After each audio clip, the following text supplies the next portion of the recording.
उपहार दी।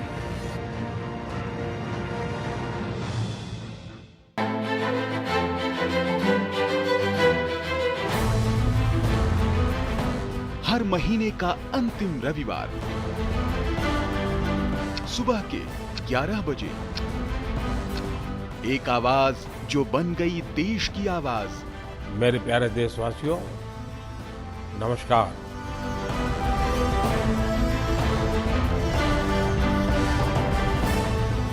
जहां होती है देश के सम्मान की बात, देशवासियों के मन की बात।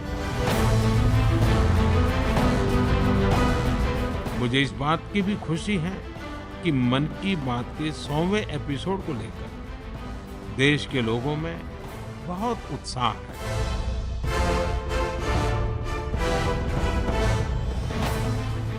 3 अक्टूबर 2014 को जब प्रधानमंत्री नरेंद्र मोदी ने रेडियो पर पहली बार मन की बात की थी, तब शायद ही किसी को अंदाजा था कि ये जनता से सीधे संवाद का इतना पावरफुल माध्यम बन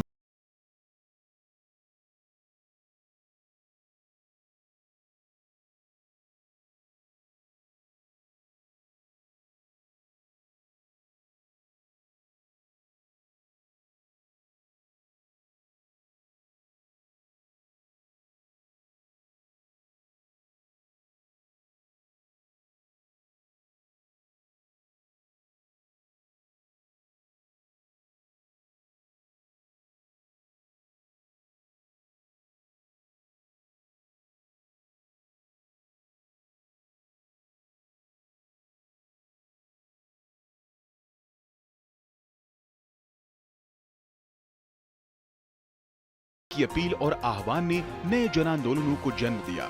बात फिर चाहे स्वच्छता की हो या स्वेच्छा से एलपीजी सब्सिडी छोड़ने की, कैशलेस इकोनॉमी बनाने का आह्वान हो या फिर बेटियों की रक्षा और हक की बात। मन की बात ने सबके प्रयासों से आत्मनिर्भर भारत अभियान को आगे बढ़ाया। तो ये देश की विजय यात्रा के साथ सेलिब्रेशन और साथ ही मिलकर 100 वर्षों की सबसे बड़ी चुनौती का सामना करने का जरिया भी बना। मेरे देशवासियों, जब तक हम चलने का संकल्प नहीं करते, हम खुद खड़े नहीं होते, तब रास्ते दिखाने वाले भी नहीं मिलेंगे, हमें उंगली पकड़ कर चलाने वाले नहीं मिलेंगे। चलने की शुरुआत हमें करनी पड़ेगी। ये सारा मेरा बातचीत करने का इरादा एक ही है, आओ हम सब मिल करके अपनी भारत माता की सेवा करें, हम देश को नई ऊंचाइयों पर ले जाएं। मन की बात 22 भारतीय भाषाओं, 29 बोलियों और अंग्रेजी के अलावा 11 विदेशी भाषाओं में भी प्रसारित होता है। एक राष्ट्रीय सर्वे के मुताबिक देश के करीब 96% लोग मन की बात कार्यक्रम के बारे में जानते हैं। 100 करोड़ से ज्यादा देशवासियों ने मन की बात कम से कम एक बार सुना है। 65% देशवासी हिंदी में तो 35% लोग क्षेत्रीय भाषाओं या अंग्रेजी में यह कार्यक्रम सुनते हैं। सर्वे के मुताबिक 63% लोग ये मानते हैं कि मन की बात के चलते देश को लेकर उनका दृष्टिकोण सकारात्मक हुआ है। 55% लोगों ने ये माना कि कार्यक्रम के चलते वो पहले से ज्यादा जिम्मेदार और बेहतर नागरिक बने हैं। कम्युनिकेशन की दुनिया में इस कार्यक्रम ने नए मानदंड गढ़े, तो इसके माध्यम से देशवासियों के सुझाव सीधे पीएम मोदी तक पहुंचे। 100वें एपिसोड तक के अनवरत सफर में मन की बात न सिर्फ विकसित होते देश की विकास यात्रा को गति दे रहा है, बल्कि भारतवासियों के संकल्प की सिद्धि का माध्यम भी बन रहा है। आइए मन की बात के 100वें एपिसोड के मौके पर मिलते हैं रविवार 30 अप्रैल सुबह 11 बजे। अधिक से अधिक संख्या में इस ऐतिहासिक पल के साक्षी बनते हैं और बनाते हैं एक अभूतपूर्व कीर्तिमान। और हाँ, इस अवसर को और भी यादगार बनाते हुए आप अपनी फोटो नमो ऐप पर अवश्य डालें।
मेरे प्यारे देशवासियों, नमस्कार।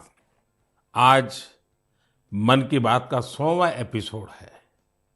मुझे आप सबकी हजारों चिट्ठियां मिली हैं, लाखों संदेश मिले हैं और मैंने कोशिश की है कि ज्यादा से ज्यादा चिट्ठियों को पढ़ पाऊं, देख पाऊं, संदेशों को जरा समझने की कोशिश करूं। आपके पत्र पढ़ते हुए कई बार मैं भावुक हुआ, भावनाओं से भर गया, भावनाओं में बह गया और खुद को फिर संभाल भी लिया। आपने मुझे मन की बात के 100वें एपिसोड पर बधाई दी है, लेकिन मैं सच्चे दिल से कहता हूं, दरअसल बधाई के पात्र तो आप सभी मन की बात के श्रोता हैं, हमारे देशवासी हैं। मन की बात कोटि कोटि भारतीयों के मन की बात है, उनकी भावनाओं का प्रकटीकरण है। साथियों, 3 अक्टूबर 2014 विजयादशमी का वो पर्व था और हम सब ने मिलकर विजयादशमी के दिन मन की बात की यात्रा शुरू की थी। विजयादशमी यानी बुराई पर अच्छाई की जीत का पर्व।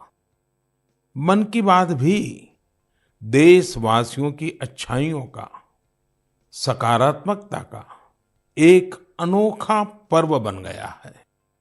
एक ऐसा पर्व जो हर महीने आता है, जिसका इंतजार हम सभी को होता है। हम इसमें पॉजिटिविटी को सेलिब्रेट करते हैं, हम इसमें पीपल्स पार्टिसिपेशन को भी सेलिब्रेट करते हैं। कई बार यकीन नहीं होता कि मन की बात को इतने महीने और इतने साल गुजर गए। हर एपिसोड अपने आप में खास रहा। हर बार नए उदाहरणों की नवीनता, हर बार देशवासियों की नई सफलताओं का विस्तार। मन की बात में पूरे देश के कोने कोने से लोग जुड़े, हर आयु वर्ग के लोग जुड़े। बेटी बचाओ बेटी पढ़ाओ की बात हो, स्वच्छ भारत आंदोलन हो, खादी के प्रति प्रेम हो या प्रकृति की बात, आजादी का अमृत महोत्सव हो या फिर अमृत सरोवर की बात। मन की बात जिस विषय से जुड़ा वो जन आंदोलन बन गया और आप लोगों ने बना दिया। जब मैंने तत्कालीन अमेरिकी राष्ट्रपति बराक ओबामा के साथ साझा मन की बात की थी, तो इसकी चर्चा पूरे विश्व में हुई थी। साथियों, मन की बात मेरे लिए तो दूसरों के गुणों की पूजा करने की तरह ही रहा है। मेरे एक मार्गदर्शक थे, श्री लक्ष्मण राव जी इनामदार। हम उनको वकील साहब कहा करते थे। वो हमेशा कहते थे कि हमें दूसरों के गुणों की पूजा करनी चाहिए। सामने कोई भी हो, आपके साथ का हो, आपका विरोधी हो, हमें उसके अच्छे गुणों को जानने का, उनसे सीखने का प्रयास करना चाहिए। उनकी इस बात ने मुझे हमेशा प्रेरणा दी है। मन की बात दूसरों के गुणों से सीखने का बहुत बड़ा माध्यम बन गई है। मेरे प्यारे देशवासियों, इस कार्यक्रम ने मुझे कभी भी आपसे दूर नहीं होने दिया।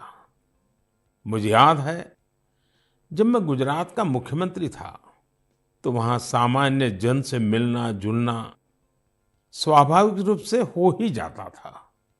मुख्यमंत्री का कामकाज और कार्यकाल ऐसा ही होता है, मिलने जुलने के अवसर बहुत मिलते रहते हैं। लेकिन 2014 में दिल्ली आने के बाद मैंने पाया कि यहाँ का जीवन तो बहुत ही अलग है। काम का स्वरूप अलग, दायित्व अलग, स्थितियां परिस्थितियों के बंधन, सुरक्षा का तामझाम, समय की सीमा। शुरुआती दिनों में कुछ अलग महसूस करता था, खाली खाली सा महसूस करता था।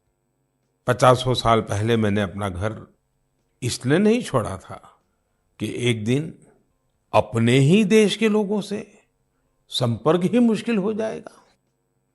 जो देशवासी मेरा सब कुछ है, मैं उनसे ही कट करके जी नहीं सकता था। मन की बात ने मुझे इस चुनौती का समाधान दिया, सामान्य मानवी से जुड़ने का रास्ता दिया। पदभार और प्रोटोकॉल व्यवस्था तक ही सीमित रहा और जनभाव कोटि कोटि जनों के साथ मेरे भाव विश्व का अटूट अंग बन गया। हर महीने मैं देश के लोगों के हजारों संदेशों को पढ़ता हूं। हर महीने में देशवासियों के एक से एक अद्भुत स्वरूप के दर्शन करता हूं। मैं देशवासियों के तप त्याग की पराकाष्ठा को देखता हूं, महसूस करता हूं। मुझे लगता ही नहीं है कि मैं आपसे थोड़ा भी दूर हूं। मेरे लिए मन की बात ये एक कार्यक्रम नहीं है। मेरे लिए एक आस्था, पूजा, व्रत है। जैसे लोग ईश्वर की पूजा करने जाते हैं तो प्रसाद की थाल लाते हैं, मेरे लिए मन की बात ईश्वर रूपी जनता जनार्दन के चरणों में प्रसाद की थाल की तरह है। मन की बात मेरे मन की आध्यात्मिक यात्रा बन गया है। मन की बात स्व से समष्टि की यात्रा है।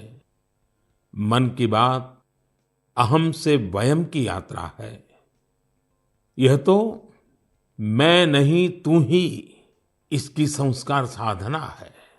आप कल्पना करिए, मेरा कोई देशवासी 40-40 साल से निर्जन पहाड़ी और बंजर जमीन पर पेड़ लगा रहा है। कितने ही लोग 30-30 साल से जल संरक्षण के लिए बावड़ियां और तालाब बना रहे हैं, उसकी साफ सफाई कर रहे हैं। कोई 25-30 साल से निर्धन बच्चों को पढ़ा रहा है, कोई गरीबों की इलाज में मदद कर रहा है। कितनी ही बार मन की बात में इनका जिक्र करते हुए मैं भावुक हो गया हूं। आकाशवाणी के साथियों को कितनी ही बार इसे फिर से रिकॉर्ड करना पड़ा है। आज पिछला कितना ही कुछ आंखों के सामने आए जा रहा है। देशवासियों के इन प्रयासों ने मुझे लगातार खुद को खपाने की प्रेरणा दी है। साथियों, मन की बात में जिन लोगों का हम जिक्र करते हैं, वे सब हमारे हीरोज हैं, जिन्होंने इस कार्यक्रम को जीवंत बनाया है। आज जब हम 100वें एपिसोड के पड़ाव पर पहुंचे हैं, तो मेरी ये भी इच्छा है कि हम एक बार फिर इन सारे हीरोज के पास जाकर उनकी यात्रा के बारे में जानें। आज हम कुछ साथियों से बात भी करने की कोशिश करेंगे। मेरे साथ जुड़ रहे हैं हरियाणा के भाई सुनील जगलान जी।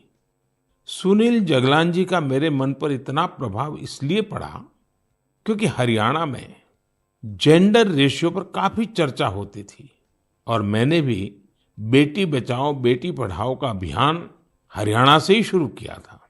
और इसी बीच जब सुनील जी के सेल्फी विद डॉटर कैंपेन पर मेरी नजर पड़ी तो मुझे बहुत अच्छा लगा।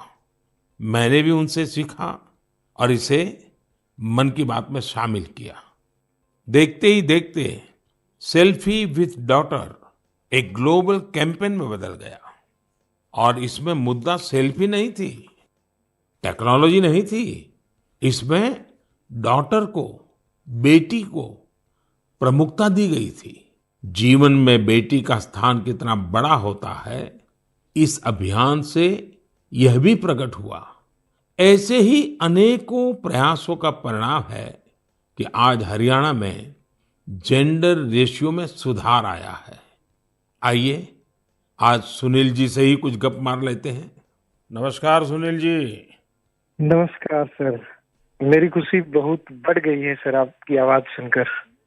Sunil ji, selfie with daughter हर किसी को याद है। अब जब इसकी फिर चर्चा हो रही है तो आपको कैसा लग रहा है? प्रधानमंत्री जी, ये असल में आपने जो हमारे प्रदेश हरियाणा से पानीपत की चौथी लड़ाई बेटियों के चेहरे पे मुस्कुराहट लाने के लिए शुरू की थी, जिसे आपके नेतृत्व में पूरे देश ने जीतने की कोशिश की है, तो वाकई ये मेरे लिए और हर बेटी के पिता और बेटियों को चाहने वालों के लिए बहुत बड़ी बात है। सुनील जी, अब आपकी बिटिया कैसी है? आजकल क्या कर रही है?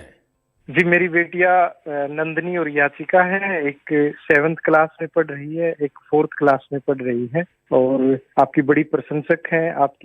उन्होंने आपके लिए थैंक यू प्राइम मिनिस्टर करके अपनी क्लासमेट्स जो हैं लेटर भी लिखवाए थे असल में। वाह वाह वाह वाह अच्छा, बिटिया को आप मेरा और मन की बात के श्रोताओं का खूब सारा आशीर्वाद दीजिए। बहुत बहुत शुक्रिया जी, आपकी वजह से देश की बेटियों के चेहरे पे लगातार मुस्कान बढ़ रही है। बहुत बहुत धन्यवाद सुनील जी। जी शुक्रिया। साथियों, मुझे इस बात का बहुत संतोष है कि मन की बात में हमने देश की नारी शक्ति की सैकड़ों प्रेरणादायी गाथाओं का जिक्र किया है। चाहे हमारी सेना हो या फिर खेल जगत हो, मैंने जब भी महिलाओं की उपलब्धियों पर बात की है उसकी खूब प्रशंसा हुई है। जैसे हमने छत्तीसगढ़ के देउर गांव की महिलाओं की चर्चा की थी। ये महिलाएं स्वयं सहायता समूहों के जरिए गांव के चौराहों, सड़कों और मंदिरों की सफाई के लिए अभियान चलाती हैं। ऐसे ही तमिलनाडु की वो आदिवासी महिलाएं जिन्होंने हजारों इको फ्रेंडली टेराकोटा कप्स निर्यात किए, उनसे भी देश ने खूब प्रेरणा ली। तमिलनाडु में ही 20,000 महिलाओं ने साथ आकर वेल्लोर में नाग नदी को पुनर्जीवित किया था। ऐसे कितने ही अभियानों को हमारी नारी शक्ति ने नेतृत्व दिया है और मन की बात उनके प्रयासों को सामने लाने का मंच बना है। साथियों, अब हमारे साथ फोन लाइन पर एक और सज्जन मौजूद है। इनका नाम है मंजूर अहमद। मन की बात में जम्मू कश्मीर की पेंसिल स्लेट्स के बारे में बताते हुए मंजूर अहमद जी का जिक्र हुआ था। मंजूर जी, कैसे हैं आप? थैंक यू सर, बड़े अच्छे से है सर। मन की बात के इस 100वें एपिसोड में आपसे बात करके मुझे बहुत अच्छा लग रहा है। Thank you sir. अच्छा, ये पेंसिल स्लेट्स वाला काम कैसा चल रहा है? बहुत अच्छे से चल रहे हैं सर, बहुत अच्छे से। जब से सर आपने हमारी बात मन की बात में कही सर, तब से बहुत काम बढ़ गया सर, और दूसरों को भी रोजगार यहाँ बहुत बड़ा है इस काम में। कितने लोगों को अब रोजगार मिलता होगा? अभी मेरे पास 200 प्लस है।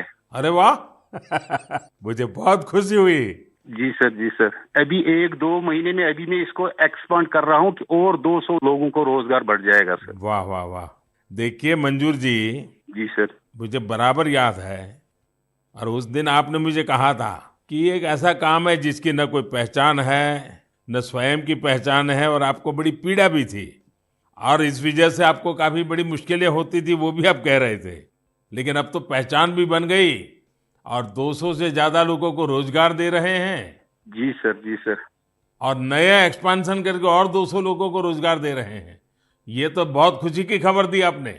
एवं सर, यहाँ पे जो फार्मर है सर, उनका भी बहुत बड़ा इसमें फायदा मिला सर। तब से 2000 का ट्री बेचते थे, अभी वही ट्री 5000 तक पहुँच गया सर। इतनी डिमांड बढ़ गई सर इसमें तब से, और अपनी पहचान भी बन गई। इसमें बहुत से आर्डर है अपने पास सर। अभी मैं आगे 1-2 महीने में और एक्सपेंड करके और 200-250 2-4 गाँव में जितने भी लड़के लड़की हैं इसमें एडजस्ट हो सकता है, उनका भी रोजी रोटी चल सकता है सर। देखिए मंजूर जी, वोकल फॉर लोकल की ताकत कितनी जबरदस्त है, आपने धरती पर उतार के दिखा दिया है। जी सर, जी सर।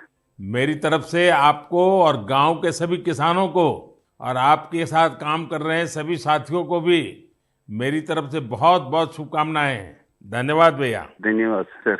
साथियों, हमारे देश में ऐसे कितने ही प्रतिभाशाली लोग हैं जो अपनी मेहनत के बलबूते ही सफलता के शिखर तक पहुंचे हैं। मुझे याद है विशाखापट्टनम के वेंकट मुरली प्रसाद जी ने एक आत्मनिर्भर भारत चार्ट शेयर किया था। उन्होंने बताया था कि वो कैसे ज्यादा से ज्यादा भारतीय प्रोडक्ट्स ही इस्तेमाल करेंगे। जब बेतिया के प्रमोद जी ने एलईडी बल्ब बनाने की छोटी यूनिट लगाई, या गढ़मुक्तेश्वर के संतोष जी ने मैट्स बनाने का काम किया, मन की बात ही उनके उत्पादों को सबके सामने लाने का माध्यम बना। हमने मेक इन इंडिया के अनेक उदाहरणों से लेकर स्पेस स्टार्टअप्स तक की चर्चा मन की बात में की है। साथियों, आपको याद होगा कुछ एपिसोड पहले मैंने मणिपुर की बहन विजय शांति देवी जी का भी जिक्र किया था। विजय शांति जी कमल के रेशों से कपड़े बनाती हैं। मन की बात में उनके इस अनोखे इको फ्रेंडली आइडिया की बात हुई तो उनका काम और पॉपुलर हो गया। आज विजय शांति जी फोन पर हमारे साथ हैं। नमस्ते Vijay Shanti ji, how are you? Sir, I am fine. And how is your work going on? Sir, still working along with my 30 women. In such a short period, you have reached 30% team. Yes, sir. This year also more expand with 100 women in my area. So your target is 100 women. Yeah, 100 women. And now people are familiar with this lotus stem fiber? Yes, sir. Everyone know from Man Ki Baat program all over India. So now it's very popular. Yes, sir. From Prime Minister Man Ki Baat program, everyone knows about the lotus fiber. So now you got the market also.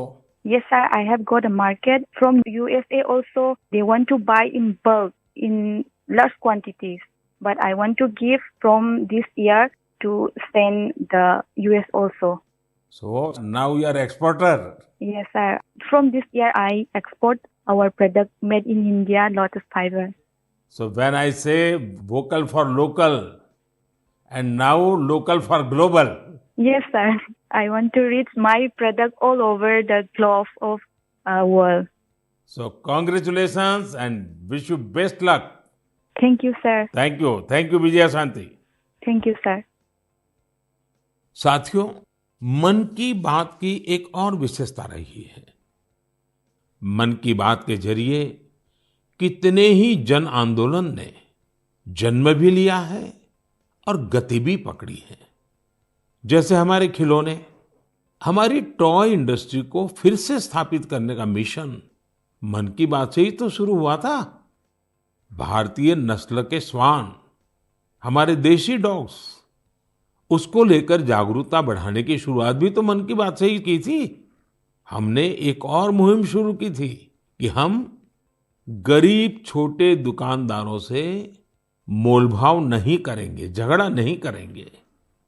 जब हर घर तिरंगा मुहिम शुरू हुई, तब भी मन की बात ने देशवासियों को इस संकल्प से जोड़ने में खूब भूमिका निभाई।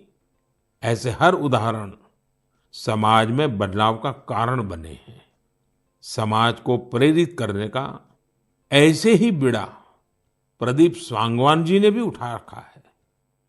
मन की बात में हमने प्रदीप सांगवान जी की हीलिंग हिमालयज अभियान की चर्चा की थी। वो फोन लाइन पर हमारे साथ हैं। प्रदीप जी नमस्कार। सर जय हिंद। जय हिंद, जय हिंद भैया। कैसे हैं आप? सर बहुत बढ़िया, आपकी आवाज सुन के और भी अच्छी। आपने हिमालय को हील करने को सोची। हाँ जी सर। अभियान भी चलाया। आजकल आपका कैंपेन कैसा चल रहा है? सर बहुत अच्छा चल रहा है। 2020 से ऐसा मानिए कि जितना काम हम 5 साल में करते थे, अब वो 1 साल में ही हो जाता है। अरे वाह। हाँ जी सर। शुरुआत बहुत नर्वस हुई थी, बहुत डर था इस बात को लेके कि जिंदगी भर ये कर पाएंगे नहीं कर पाएंगे, पर थोड़ा सपोर्ट मिला और 2020 तक हम बहुत स्ट्रगल भी कर रहे थे। ऑनेस्टली लोग बहुत कम जुड़ रहे थे, बहुत सारे ऐसे लोग थे जो कि सपोर्ट नहीं कर पा रहे थे, हमारी मुहिम को इतना तवज्जो भी नहीं दे रहे थे। बट 2020 के बाद जब मन की बात में जिक्र हुआ, उसके बाद बहुत सारी चीजें बदल गई। मतलब पहले हम साल में 6-7 क्लीनिंग ड्राइव कर पाते थे, 10 क्लीनिंग ड्राइव कर पाते थे। आज की डेट में हम डेली बेसिस पे 5 टन कचरा इकट्ठा करते हैं अलग अलग लोकेशन से। अरे वाह। मन की बात में जिक्र होने के बाद आप सर बिलीव करें मेरी बात को कि मैं ऑलमोस्ट गिव अप करने की स्टेज पे था एक टाइम पे, और उसके बाद फिर बहुत सारा बदलाव आया मेरे जीवन में और चीजें इतनी स्पीड अप हो गई कि जो चीजें हमने सोची नहीं थी। सो आई एम रियली थैंकफुल कि पता नहीं कैसे हमारे जैसे लोगों को आप ढूंढ लेते हैं, कौन इतनी दूर दराज एरिया में काम करता है, हिमालय के क्षेत्र में जाके बैठ के हम काम कर रहे हैं, सॉल्टिट्यूड पे काम कर रहे हैं, वहां पे आपने ढूंढा हमें, हमारे काम को दुनिया के सामने लेके आए। तो मेरे लिए बहुत इमोशनल मोमेंट था तब भी और आज भी कि मैं हमारे देश के जो प्रथम सेवक हैं उनसे मैं बातचीत कर पा रहा हूँ। मेरे लिए इससे बड़ी सौभाग्य की बात नहीं हो सकती। प्रदीप जी, आप तो हिमालय के चोटियों पर सच्चे अर्थ में साधना कर रहे हैं और मुझे पक्का विश्वास है अब आपका नाम सुनते ही लोगों को याद आ जाता है कि आप कैसे पहाड़ों की स्वच्छता अभियान में जुड़े हैं। हाँ जी सर। और जैसा आपने बताया कि अब तो बहुत बड़ी टीम बनती जा रही है और आप इतनी बड़ी मात्रा में डेली काम कर रहे हैं। हाँ जी सर। और मुझे पूरा विश्वास है कि आपके इन प्रयासों से, उसकी चर्चा से अब तो कितने ही पर्वतारोही स्वच्छता से जुड़े फोटो पोस्ट करने लगे हैं। हाँ जी सर, बहुत। ये अच्छी बात है। आप जैसे साथियों के प्रयास के कारण waste is also a wealth, ये लोगों के दिमाग में अब स्थिर हो रहा है और पर्यावरण की भी रक्षा हो रही है और हिमालय का जो हमारा गर्व है उसको संभालना, संवारना वो सामान्य मानवी जुड़ रहा है। प्रदीप जी, बहुत अच्छा लगा मुझे। बहुत बहुत धन्यवाद भैया। Thank you sir, thank you so much. जय हिंद। साथियों, आज देश में टूरिज्म बहुत तेजी से ग्रो कर रहा है। हमारे ये प्राकृतिक संसाधन हो, नदियां, पहाड़, तालाब या फिर हमारे तीर्थ स्थल हो, उन्हें साफ रखना बहुत जरूरी है। ये टूरिज्म इंडस्ट्री की बहुत मदद करेगा। पर्यटन में स्वच्छता के साथ साथ हमने इनक्रेडिबल इंडिया मूवमेंट की भी कई बार चर्चा की है। इस मूवमेंट से लोगों को पहली बार ऐसे कितनी जगहों के बारे में पता चला जो उनके आसपास ही थे। मैं हमेशा ही कहता हूं कि हमें विदेशों में टूरिज्म पर जाने से पहले हमारे देश के कम से कम 15 टूरिस्ट डेस्टिनेशन पर जरूर जाना चाहिए। और यह डेस्टिनेशन जिस राज्य में आप रहते हैं वहां के नहीं होने चाहिए, आपके राज्य से बाहर किसी अन्य राज्य के होने चाहिए। ऐसे ही हमने स्वच्छ सियाचिन, सिंगल यूज प्लास्टिक और ई वेस्ट जैसे गंभीर विषयों पर भी लगातार बात की है। आज पूरी दुनिया पर्यावरण के जिस इशू को लेकर इतना परेशान है, उसके समाधान में मन की बात का ये प्रयास बहुत अहम है। साथियों, मन की बात को लेकर मुझे इस बार एक और खास संदेश यूनेस्को की डीजी ऑद्रे ऑजुले का आया है। उन्होंने सभी देशवासियों को 100 एपिसोड की इस शानदार जर्नी के लिए शुभकामनाएं दी हैं। साथ ही उन्होंने कुछ सवाल भी पूछे हैं। आइए पहले यूनेस्को की डीजी के मन की बात सुनते हैं। Namaste, Excellency, dear Prime Minister. On behalf of UNESCO, I thank you for this opportunity to be part of the 100th episode of the Man Ki Baat radio broadcast. UNESCO and India have a long common history. We have very strong partnerships together in all areas of our mandate: education, science, culture, and information. And I would like to take this opportunity today to talk about the importance of education. UNESCO is working with its member states to ensure that everyone in the world has access to quality education by 2030. With the largest population in the world, could you please explain the Indian way to achieving this objective? UNESCO also works to support culture and protect heritage, and India is chairing the G20 this year. World leaders will be coming to Delhi for this event. Excellency, how does India want to put culture and education at the top of the international agenda? I once again thank you for this opportunity and convey my very best wishes through you to the people of India. À bientôt. Merci beaucoup. Thank you, Excellency. I am happy to interact with you in the 100th Man Ki Baat program. I am also happy that you have raised the important issues of education and culture. साथियों, UNESCO की DG ने education और cultural preservation यानी शिक्षा और संस्कृति संरक्षण को लेकर भारत के प्रयासों के बारे में जानना चाहा है। ये दोनों ही विषय मन की बात के पसंदीदा विषय रहे हैं। बात शिक्षा की हो या संस्कृति की, उसके संरक्षण की बात हो या संवर्धन की, भारत की यह प्राचीन परंपरा रही है। इस दिशा में आज देश जो काम कर रहा है वो वाकई बहुत सराहनीय है। नेशनल एजुकेशन पॉलिसी हो या क्षेत्रीय भाषा में पढ़ाई का विकल्प हो, एजुकेशन में टेक्नोलॉजी इंटीग्रेशन हो, आपको ऐसे अनेक प्रयास देखने को मिलेंगे।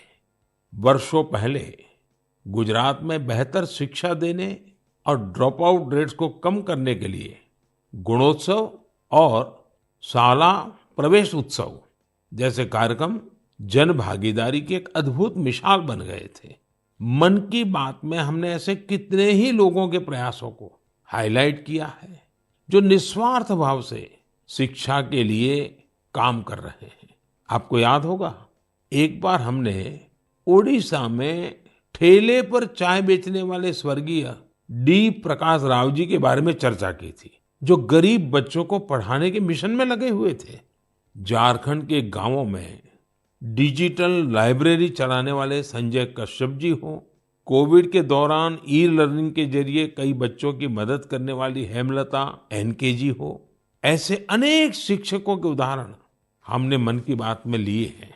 हमने कल्चरल प्रिजर्वेशन के प्रयासों को भी मन की बात में लगातार जगह दी है। लक्षद्वीप का कुम्मेल ब्रदर्स चैलेंजर्स क्लब हो या कर्नाटका के क्वेमश्री जी कला चेतना जैसे मंच हो, देश के कोने कोने से लोगों ने मुझे चिट्ठी लेकर ऐसे उदाहरण भेजे। हमने उन 3 कॉम्पिटिशन्स को लेकर भी बात की थी जो देशभक्ति पर गीत, लोरी और रंगोली से जुड़े थे। आपको ध्यान होगा, एक बार हमने देश भर के स्टोरी टेलर्स से स्टोरी टेलिंग के माध्यम से शिक्षा की भारतीय विधाओं पर चर्चा की थी। मेरा अटूट विश्वास है कि सामूहिक प्रयास से बड़ा बदलाव लाया जा सकता है। इस साल हम जहां आजादी के अमृतकाल में आगे बढ़ रहे हैं, वहीं G20 की अध्यक्षता भी कर रहे हैं। यह भी एक वजह है कि एजुकेशन के साथ साथ डाइवर्स ग्लोबल कल्चर्स को समृद्ध करने के लिए हमारा संकल्प और मजबूत हुआ है। मेरे प्यारे देशवासियों, हमारे उपनिषदों का एक मंत्र सदियों से हमारे मानस को प्रेरणा देता आया है, चरैवेति चरैवेति चरैवेति, चलते रहो चलते रहो चलते रहो। आज हम इसी चरैवेति चरैवेति की भावना के साथ मन की बात का 100वां एपिसोड पूरा कर रहे हैं। भारत के सामाजिक ताने बाने को मजबूती देने में मन की बात किसी भी माला के धागे की तरह है जो हर मनके को जोड़े रखता है। हर एपिसोड में देशवासियों के सेवा और सामर्थ्य ने दूसरों को प्रेरणा दी है। इस कार्यक्रम में हर देशवासी दूसरे देशवासी की प्रेरणा बनता है। एक तरह से मन की बात का हर एपिसोड अगले एपिसोड के लिए जमीन तैयार करता है। मन की बात हमेशा सद्भावना, सेवा भावना और कर्तव्य भावना से ही आगे बढ़ा है। आजादी के अमृत काल में यही पॉजिटिविटी देश को आगे ले जाएगी, नई ऊंचाई पर ले जाएगी। और मुझे खुशी है कि मन की बात से जो शुरुआत हुई वो आज देश की नई परंपरा भी बन रही है। एक ऐसी परंपरा जिसमें हमें सबका प्रयास की भावना के दर्शन होते हैं। साथियों, मैं आज आकाशवाणी के साथियों को भी धन्यवाद दूंगा जो बहुत धैर्य के साथ इस पूरे कार्यक्रम को रिकॉर्ड करते हैं। वो ट्रांसलेटर्स जो बहुत ही कम समय में बहुत तेजी के साथ मन की बात का विभिन्न क्षेत्रीय भाषाओं में अनुवाद करते हैं, मैं उनका भी आभारी हूँ। मैं दूरदर्शन के और माय गॉव के साथियों को भी धन्यवाद देता हूँ। देश भर के टीवी चैनल्स, इलेक्ट्रॉनिक मीडिया के लोग जो मन की बात को बिना कॉमर्शियल ब्रेक के दिखाते हैं, उन सभी का मैं आभार व्यक्त करता हूँ। और आखिरी में मैं उनका भी आभार व्यक्त करूंगा जो मन की बात की कमान संभाले हुए हैं, भारत के लोग, भारत में आस्था रखने वाले लोग। ये सब कुछ आपकी प्रेरणा और ताकत से ही संभव हो पाया है। साथियों, वैसे तो मेरे मन में आज इतना कुछ कहने को है कि समय और शब्द दोनों कम पड़ रहे हैं, लेकिन मुझे विश्वास है कि आप सब मेरे भावों को समझेंगे, मेरी भावनाओं को समझेंगे। आपके परिवार के ही एक सदस्य के रूप में मन की बात के सहारे आपके बीच में रहा हूं, आपके बीच में रहूंगा। अगले महीने हम एक बार फिर मिलेंगे, फिर से नए विषयों और नई जानकारियों के साथ देशवासियों की सफलताओं को सेलिब्रेट करेंगे। तब तक के लिए मुझे विदा दीजिए और अपना और अपनों का खूब ख्याल रखिए। बहुत बहुत धन्यवाद। नमस्कार।